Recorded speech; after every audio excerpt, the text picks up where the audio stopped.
اهلا وسهلا ومرحبا بكم معايا في فيديو جديد. نتمنى الاقتراح ديال اليوم يعجبكم. غادي نشارك معكم واحد الكيك صيفي بارد كيجي زوين بزاف، كيجي مفشفش بواحد الكريمه اللي كتجي بارده. ندوزو المقادير وطريقه التحضير. بسم الله على بركه الله. نبداو بالمقادير ديال هذا الكيك هذا اللي كيجي اكثر من رائع. عندي هنايا كاس ديال السكر مع مرش، عندي كاس ديال الزيت قل ربع، عندي كاس ديال الحليب، عندي جوج ديال البيضات، عندي فانيا وجوج خمارات وجوج كيسان ديال الدقيق. انا هنايا راني مغربلاهم. ندوزو للطريقه. انا جبت هنايا واحد الاناء درت فيه جوج ديال البيضات وغادي نزيد واحد الفانيا وغادي نزيد داك الكاس مع مرش ديال السكر،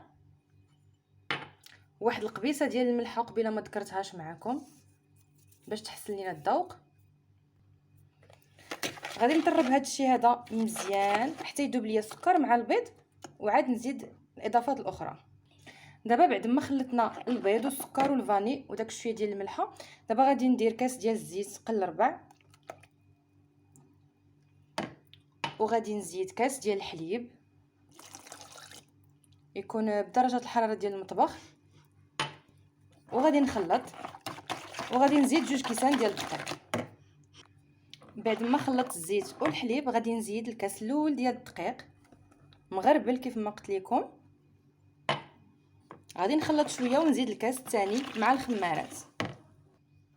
يلا زيد سلمى الكاس الثاني، زيد سلمى الخماره الثانيه. المهم الخماره الثانيه هي هذه. صافي غادي نخلط مزيان. انا غالبا كندير جوج كيسان، غنخلط ونشوف واش جوج كيسان كافيين. ها نتوما القوام ديال الكيك كيجي بحال هكا كيف ما كنقول لكم. كتكتبوا رقم 8 وما كينزلش. انا جوج كيسان ماشي مرة كيقدوني، دابا درت جوج كيسان ونص. المول اللي غادي ندير فيه الكيك هو هذا المول العجيب اللي كتكون عنده خويه هكا في هكا الخويه هكا باش نديرو فيه الكريمه. المهم هذا المول هذا راه متوفر بزاف في الاسواق وفي بيم، فين ما مشيتو غتلقاوه. غادي نجيب الكيك ديالي وغادي نكبو هكا. المول دهنتو بالزبده والدقيق.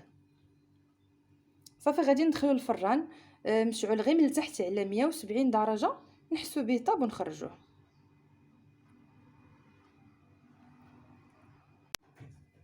وها هي الكيكه بعد ما خرجتها من الفران كندير فيها واحد الثقب.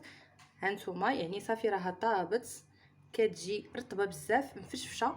دابا غادي نقلبها باش ندير ليها الكريمه، بعدا ندوزو نديرو الكريمه ديالنا. اول حاجه بالنسبه للكريمه غنجيبو كاسرونه مازال ما شعلش على البوطه. غندير جوج كيسان ديال الحليب، الكاس الاول، غندير الكاس الثاني، غادي ندير واحد الفانيا، وغادي نزيد جوج معالق ديال السكر، المعلقه الاولى والمعلقه الثانيه، وغادي نزيد جوج معالق ديال الكريم باتيسير، المعلقه الاولى والمعلقه الثانيه. غادي نخلط كلشي هكا على البارد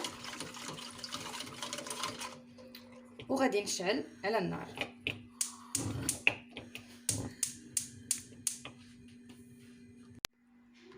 وكنبداو نخلطو على نار مهيله. هانتوما يعني نار مهيله.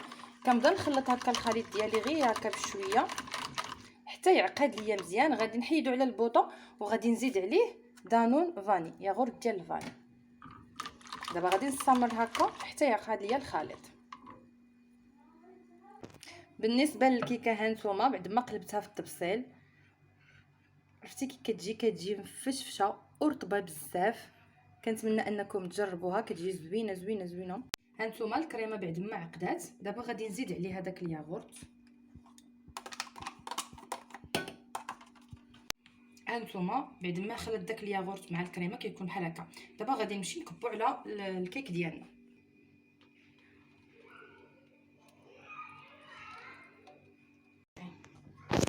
هانتوما انا زوقتها بدانيت ديال الكراميل كيف ما قلت لكم. تقدروا ديروا جوج ديال دانيت كراميل وشوكولا وديروا بحال الشكل ديال الملفوت. المهم انا اختاريت هذا الذوق هذا اللي بسيط وعادي جدا. تقدروا ديروا من الفوق الشوكولا، تقدروا ديروا اللوز ايفيلي، تقدروا ديروا الفيرميسيل. انا المهم نتوما اللي عجبكم ذوقوا. المهم هو الكيك اللي شاركت معكم والكريمه، والزواق كيبقى على الاذواق ديالكم. دابا غادي نديرها في الثلاجه تبرد مزيان ونقطعها معكم. وهذا هو الشكل النهائي ديال الكيك ديالنا بعد ما دوز في الثلاجه هكا تقريبا واحد 2 سوايع هكا، يعني حتى كتبرد داك الكريمه مزيان وتا هو كيبرد مزيان لانه كيك كيتنتكل بارد. كنتمنى يعجبكم، بسيط بزاف المقادير ديالو كيف ما شفتوا معايا بسيطه، وشوفوا كيفاش كيجي مفشفش من الداخل، وداك الكريمه كتجي عاقده بنين بزاف. الزواق تقدروا تذوقوه باش ما عجبكم، الاختيار كيبقى لكم.